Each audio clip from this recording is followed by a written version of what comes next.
Summertime. Så du mine, jeg vild med dig.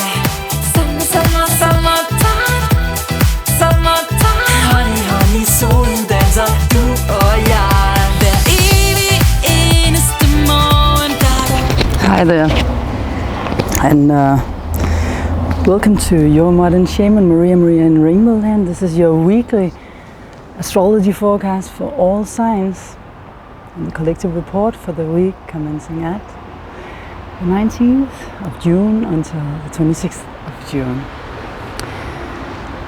So I'll probably edit this so that you see me sitting here, but you also see my journey from my house and all the way down to the shrine. I'm back in Tokyo, and I'm wearing the headphones because I want to make sure that the sound is all right. And these are my curtains. This is my way of blocking the outside world when I need to focus and concentrate because things are going on here, people are parking, etc. So here behind me you see the shrine. If you're watching me sitting here, and if you're still on my journey, you'll see it in a minute. This week is interesting for several reasons. We have the solstice, meaning that we are going from spring into summer. Then we have Neptune stationary. Well, that already happened at the end of last week, Monday, because it's gonna go retrograde. But it's so slow, such a slow planet, so it's basically stationary all week. Then we have the sun moving into Cancer, which is also pretty significant. We already had Venus moving into Leo and Mercury moving into Cancer last week. So just for the record, then no matter where you're watching this, I am also always making a video for each sign. And after this report you will see my weekly contribution, which sometimes is dancing to one of the songs that we wrote and made. I'm a musician, I'm a composer and a songwriter as well, singer. And sometimes I'm making, fun little acts and play-outs of how signs are acting to different situations. Last week it was how the signs would react to getting a fine, and birds using the car as a toilet. So I try to make it fun, and it's not only a report, it's also a program. But you can always scroll across these sections if you only want to get the report. I also make each sun sign. So if you are in another sign, you just go to the channel Maria in Rainbow Land and find your sign. It's on the top of the playlists. Always, I put it all up there always so that you can find it easily. Okay, so let's see what it means, what I just described to you. As we have the solstice and us moving into summer, while Neptune is stationary. This is the first thing I want to focus upon because, in my opinion, this is one of the very important things, since it's only it's retrograding 4 to 5 months a year. So this is something that happens rarely, whereas Mercury is retrograding 3 times a year. And what does it mean? What does it mean when Neptune stationing and moving retrograde? Well, Neptune is a planet that reveals our connection to what's known as God, popularly speaking, Creator, the universe, whatever we want to call it. It is this planet that dissolves any boundaries or limits between you and the outer world. It does so that you can feel one with all there is. If it's positively aspected to your sun, moon, or rising in your horoscope or in your personal chart, it of course has a much greater significance to your personal life. So depending on how well you know your own chart, this can be more or less significant in your life right now.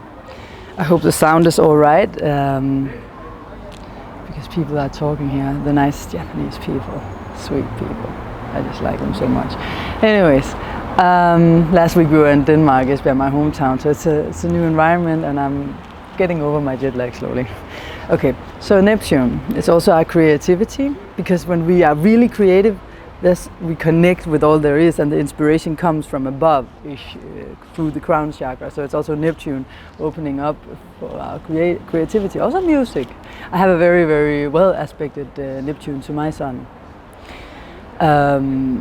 So it's in a grand trine, it's in my sister sign. So I always had this great connection. It's also intuition of you opening up for messages from your higher self, other people's higher selves, etc. For many of us, it's retrograde in our personal horoscope, and when it is, it takes a longer time before we learn how to manage Neptune, because it's also the planet of illusion, a disillusion. It's a planet of different kinds of toxins, poison. You know, like for example, too much medicine, drugs, too much alcohol, anything that makes you delusional. So it's also the idealism, where you imagine that the world is like this. You have pink glasses, you're wearing rose-colored glasses. I have Mercury and Venus in Pisces, so I know this tendency of wearing rose-colored glasses. Plus I have Mercury retrograding, but in a good aspect to my sun. So it took me a while to realize that actually often I was painting a picture of how, konnichiwa, of how the world is, and very often the world wasn't really like this. I was just painting, you know, for example, a partner to be all this glorified person, or a situation to be totally awesome, and then I realized, sit out, and then I realized that's a sign, finally, that I have this tendency.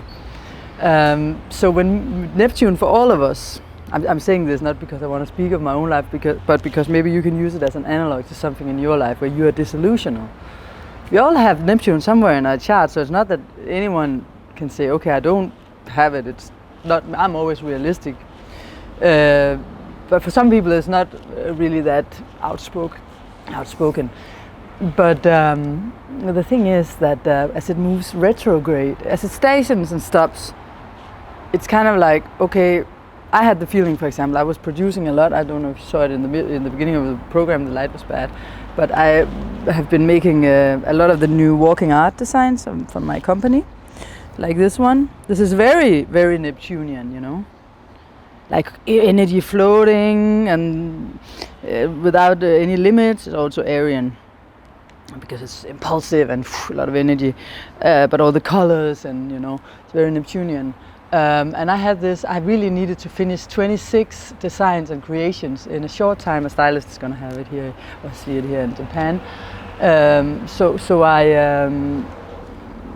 had to, you know, wrap it up fast, and I had this feeling I had to make it now. And it was not just because I know Neptune was going retrograde, it was because, you know, when it's stopping, because when it's stopping, that can be kind of like, okay, we've reached as far as we could with this planet, and now it's time to go back and then kind of like sort out in the garbage of what was an illusion, it could also be in relationships, because a lot of relationship stuff is going on with the oppositions. It's always you and someone else. So now it's time, over the next period of time, also with Mercury moving into the sister sign of where Neptune are, or it is already there, in Cancer, of start trying to communicate your inner feelings to your partner, and with Saturn in opposition also this week to Mercury, this will bring forward communication that is realistic from now on, and throughout the whole summer. These things are going on, you know, as we also have Jupiter trining, actually when trine is going to come also between different things going through Cancer. At one point Mercury, then the Sun comes into Cancer, so that we already had Venus there, and this is about the depth of things, but in a realistic way, because we have Jupiter in Scorpio putting a light on. Jupiter is the truth, in Scorpio is the depth of what's going on inside of us on a very deep level. And Neptune is going retrograde, cutting out the illusions, making you realize the truth about this person, about this relationship, about this situation in your life about yourself, because often we attract people. And it's a dove again. We attract people. I always say that whenever something's happening, it puts an emphasis. While I'm speaking, it's synchronicity, and it puts an emphasis. You can look up synchronicity and you'll see what it is. Jung was writing about it. It's interesting. Putting an emphasis upon what I'm saying. So this is about what I was just gonna say, that if you attract someone and this person annoys you in a way, it's probably, or just really triggers you, it's something you have to look within yourself. Is it something with me? Does this have to do with something with me? Somewhere where I have been too idealistic and not seeing things for what they were, going deep within and needing to change, because Scorpio, Jupiter is a deep transformation. How can I transform on a deep level? And sometimes we ask ourselves, oh, but this is such a deep thing. My mom and dad was always also like that, or the parent of the opposite sex of you often. When it comes to, because we also have Mars in opposition to Venus, between Leo and Aquarius. I'm trying to paint a picture here, and if you don't know about the planets, leave them out. Watch it again if you didn't get it, because the point is also in what I'm saying. Don't mention the planets. It's something to do with other people. It's often something we have with us from our past, repeating, being reflected in the outside world, whether you're single or you're with somebody. It can also be your own mind. Inside yourself, you're having a dialogue. Because with Mars in Aquarius, I also see the detachment, and we have had the Pluto opposition. So maybe your relationship ended, and now you are having the conversations inside your head. What went wrong in this relationship? And try not to blame life or God, or whatever you call it. Life, God, same thing for me. Try not to blame the person you were with, but try to look inwardly. We cannot always point fingers at others saying, oh, this was him and his past. Or this was her, this was my girlfriend and her past. When she confronted me with this, it had nothing to do with me. Because I'm fine. Pink glasses, Neptune. I'm just perfect as I am. So whenever we're having a conflict, it's just her doing, or him doing something wrong. Or it's also because her parents were like this and da-da. There's always something for us to learn as well. Okay, first mosquito bite of the year in Japan. Another sign. Emphasis upon this. We need to look inwardly. Also this week. Especially also because we have the sun going into Cancer, we have the solstice. So the sun, the identity, you, and how you perceive yourself, and feel your inner child coming up, and realizing what is actually going on inside of me, and how can I communicate this, and also get clarity with Mercury there. I can get some clarity about what's going on, about my emotions, because sometimes emotions are so fluid and you don't really know how to understand them. But with Mercury as being a planet of also lining things up in a rational, logical way, even though it's emotions and feelings, you'll get a better understanding. There's a dove just below me. How sweet! The doves here are not afraid. They come very close. Just as the feelings will come of you and other people will come very close this week. Here in Japan, people don't express their emotions so much out in the open, because they are very Librarian and always polite and keeping balance, never crossing any boundaries to other people, and there's this tendency of fear of overstepping someone's lines, personal circles, and with these aspects that have been going on, you know, it's also trying to find a balance between opening up. I'm mentioning them because they don't really open up so much, and I don't even know if we do it in our Western culture. Both opening up our hearts with an open mind. You have to have both. So, and remember, if you judge It's a closed heart. But if you recognize something objectively as an observer and see, okay, this is how it is, without needing to judge good, bad, then you have an open heart. Remember, you can always meditate. I opt for this, and I always mention Heartfulness because I was meditating for 18 years. And Heartfulness is a free organization of volunteers worldwide. And you get, I suggested it to someone who wrote me on the channel as well, and he said, I don't need help meditating, I can do it on my own. Yes, that's what we can. I did that for 15 years until I found Heartfulness. In Heartfulness there's transmission, there's a preceptor, it's called, we can call it a teacher, but it's more like someone who's giving transmission while you are meditating. I will make a program, I already made it actually with someone, a doctor from Denmark, a former doctor who explains this actually in a scientific way of what it does to you. I just need to edit the program, you can find it on my channel. It's Paul Yule, he is called. But you need to find a way of how to clean old things without getting stuck to it. Psychology very often makes you talk about things a lot. And you keep focusing upon it, and whatever we focus upon grows, because where attention goes, energy flows. Quantum physics, one of the basic rules. So, in Heartfulness, for example, there's a technique where you just there's many other ways of doing it. So I'm not saying it's the only way. If there's some other way for you, go ahead, follow your heart. Don't follow trends, follow your heart is my motto. Heart is everywhere. And this is my ring finger, not my middle, by the way. I also have hearts here. The thing is that in Heartfulness we have this cleaning process where we just release anything negative out the bag with imagine it's we just ask.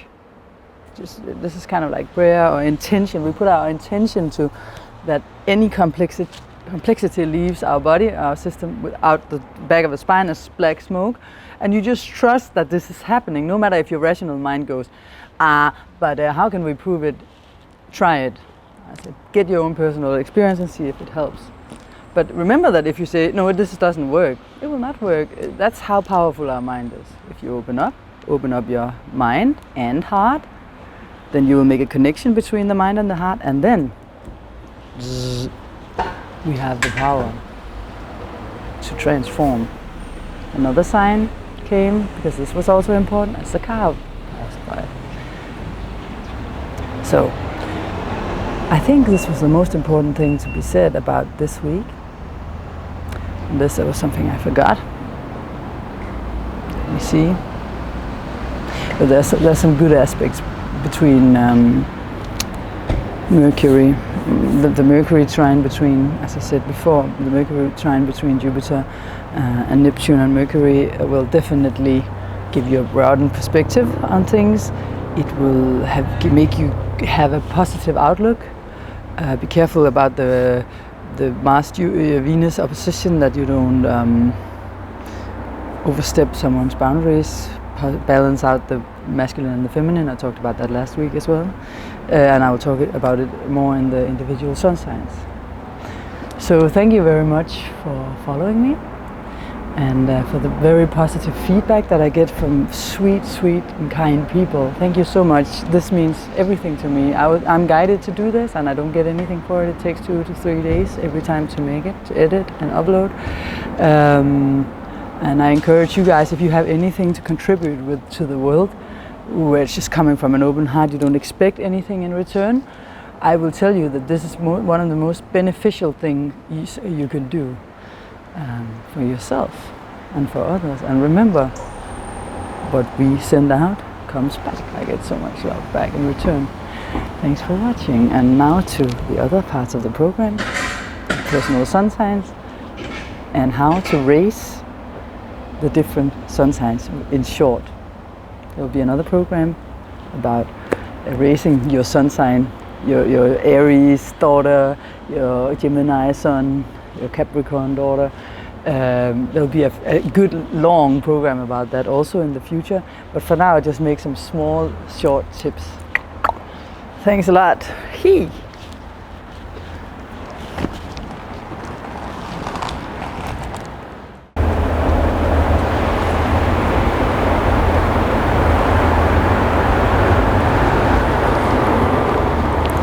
See, someone's working here.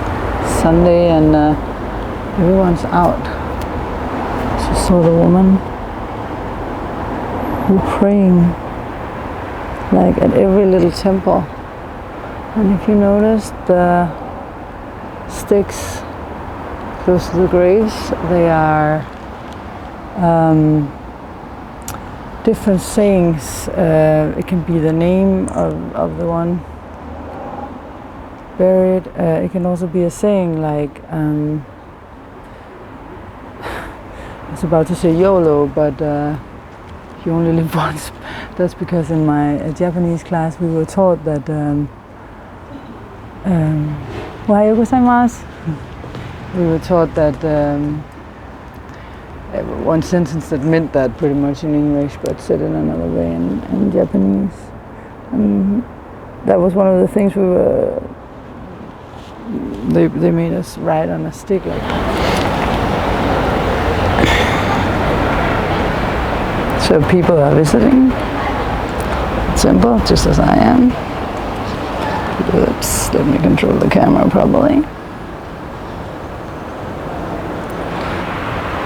It's Sunday here, so of course for them it's a day to come out and see the beautiful treasures of Japan.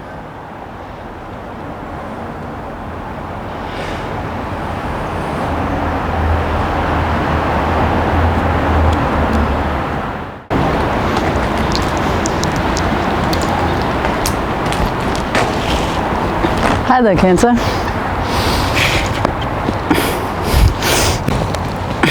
I hope you had a wonderful week last week, sweet people. Before I start, I just want to say that even though I have made a little fun of your more sensitive side, I am Jupiter in Cancer at the last degree. So I'm super sensitive, you know, wherever Jupiter goes, triple the energy that flows. Which means that I'm a lot Cancerish, and I have a grand shine in the water signs. So whenever I laugh about sensitivity, you can count me in. I'm also, and that's also my greatest strength. So, and the nurturing side of Cancer, I mean, who could live without you guys? Honestly, the nurturing, mothery. I know you're ruled by the moon, but you shine like the sun. And my aunt and uncle have studied astrology and lived professionally for 50 years. And they consider the sun to be a part of Cancer as well, because every time something, and not only they do, Adrian Duncan does, and Johan Hjelmborg, Louise Kirsebom, a lot of Danish astrologers consider this to be a co-ruler of Cancer, the sun. So you shine the light upon all the rest of us with your beautiful feminine nature. So how can you not love you guys? And the fun talking about the sun, it's so funny because the sun is moving into Cancer for a month now. So it's the first time in almost a year that the sun is back in your sign, where Mercury is already. The thing is that here, you know, it's your first house. You become more aware of the ideas you have, the initiatives you want to take. You are more in the moment, and you are able to grab momentum and do something about it. So use this to perhaps start a new project that you've been thinking about, or to gain more energy into a project you already started. The thing is that Mercury is going to be in opposition to Pluto this week. So this can be like, you know, Mercury is all about new ideas and thoughts and clarity about certain things. So maybe this new idea that you got, or how you wanted to manifest this thing you've had brewing for a long time, It's gonna meet up with Pluto, confronted by Pluto, and up there in Capricorn, Pluto has its own structures, or not its own. It's telling you to no, but does this idea of yours really follow the structures of society? And Pluto can be very intense, and in this case, very demanding and controlling. So perhaps you feel like there's something going against the plans that you want. And I would say the best way of dealing with Pluto is not to go into a battle with Pluto, because Pluto can very fast give you a punch in the stomach without you even noticing it coming, psychologically. So I'd rather just, try to be, like the Libras, try to harmonize and try to balance out the situation as it is. At the same time, you can also use the energy of Venus, which is in the second house of Leo, where you are able to manifest some of the things, actually. It's just all about the balance this week, because Venus is in opposition to Mars. So whenever planets are in opposition, it's two parts that needs to find a middle ground.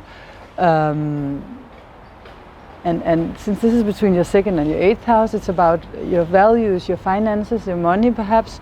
In a relationship, you have to talk about this. Maybe you are contributing more than the other. Maybe the other thinks that you spend too much money.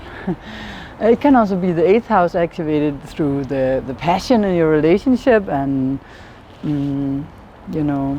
more sexual attraction, perhaps, putting some spark into that side. We also have to remember that Mars is in your 8th house, but in Aquarius. I'm sorry, I just drank a lot of water before, so there was, yes. And this is also about freedom and letting go and detaching.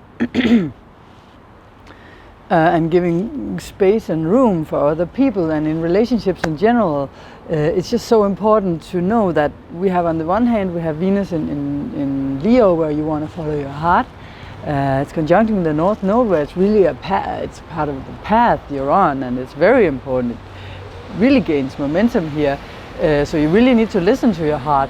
But then there's the balance between that and setting the other person free, Aquarius, Mars and Aquarius, because they have their opinions, they have their values, they have their things they want to put their money into or spend their money, and they might not be the same as yours. The thing is that if you too often in a relationship tell other people that they are wrong and you are right, in whatever way, could be financially, could be values, could be sexually, could be anything, then they will remember you as someone judging them when they tell you about their dream, about how they want to follow their heart, and they can close off towards you the next time you're talking. So try to see if you can do like the Aquarians are so good at, the win-win situations, where, well, let's all gain something from this as a collective group, and make space without judging the other person's dream. Because who are we to judge what other people want to do in this life, right? But altogether, it may be a little tough in certain ways for the Cancers in regards to relationships. In general, for a long time it's been like that, because you have so much that the universe wants to learn and to teach you when it comes to meeting other people. And if you can stay assertive, all this in your first house, and be in your own core and knowing what you want, without getting into trouble with the others, and still be able to all maintain a common ground. Then we have Neptune stationary to go retrograde. Monday it starts stationing, but it will do so for a long time, because, not a long time, but it's just not like when other planets go station to go retrograde, with the personal planets, for example, it will only take like a day, perhaps, or two, but Neptune is so slow, so it will just be, laying low. like that. And Neptune, the planet of creativity, connection with God, the universe, is in Pisces, and Pisces is your 9th house. And this is in a very, very good aspect because it's a sister sign, between Jupiter in your 5th and the 9th house. So this may put again an emphasis upon how you expand through releasing your inner teenager that dare to go out in the world and try something new and follow their heart and fall in love with life and other people and go traveling. And maybe you are gonna go traveling and see some fruit be bared. But remember, bear in mind that the tests you get in relationships are there because they need to be there for you to learn, and for all the rest of us too, of course. Thank you so much for watching, Cancer. I truly appreciate it. And remember, don't follow trends, follow your heart. And the PS, Japanese, I wrote it here on a bracelet from a tape roll, and it says Chinmoku suru, chinmoku suru. And this means keep quiet, be still when needed. It's usually not your problem. You are good at keeping quiet and be still. But what it also means to me is that speak when you know it's right to speak. And whenever something happens in my reports from the outside world, from the outside world, it's synchronicity. So this highlights this point. Chinmoku suru. Be still when it's right to be still. But speak up from the heart, the kind way that you're so good at when it's time to do so. Thank you, Cancer.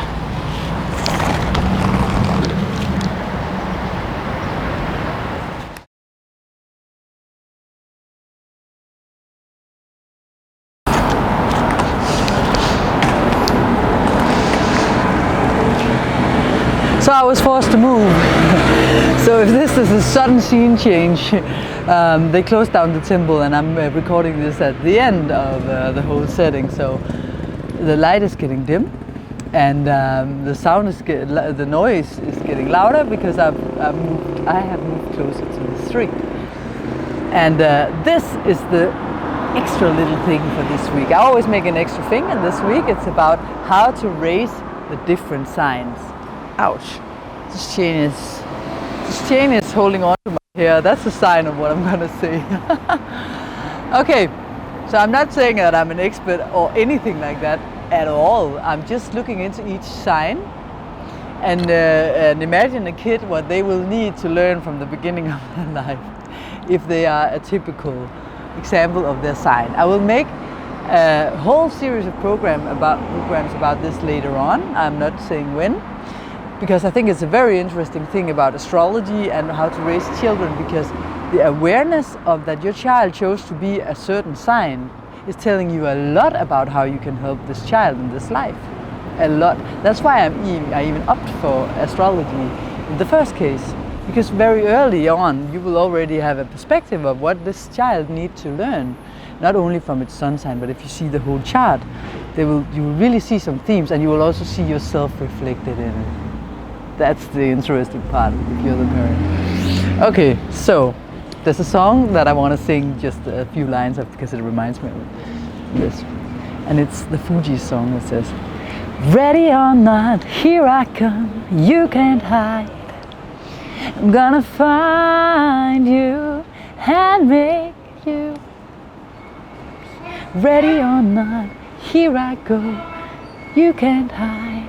I'm gonna find you and take it slowly.